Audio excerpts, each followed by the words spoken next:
You can also tweet the show by logging into twitter.com and tweeting us at Night Talk GTTP. Now it's time for me to introduce this week's Get to the Point panel. Let me go to my left. First, I want to introduce Jasiri X, who's been on the show previously. He's a Pittsburgh-based rapper and community activist. He's also the founder of onehood.org. Jasiri, thanks for joining us today. Thank you for having me. Next, I want to go to the Reverend Ricky Burgess, who is a councilman here for the city of Pittsburgh in District 9.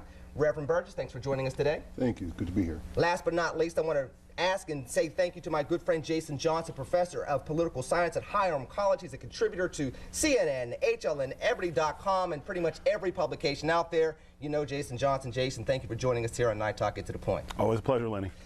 It's really that transition from that old kind of civil rights leadership and that mentality to something new, innovative, invigorated, energized, and we're not stopping until we get the justice that we deserve. Dr. Johnson, you're an academic. You understand history. You understand how this all plays out in politics and the like. Are we finally seeing a baton being passed? And when we saw this in the 60s where there were older leaders that told the younger generation, hey, we don't want to do it that way, and they told the older generation, sit back, we'll take care of this.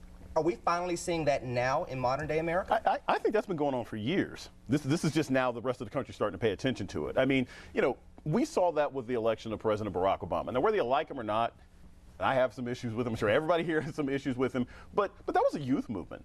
That was young people of color. That was young women of color coming out and outvoting every other demographic in this country for the first time in American history. You saw it with Trayvon Martin. I think, you know, to bounce off of what Jasiri is saying, it's not just that the baton has been passed.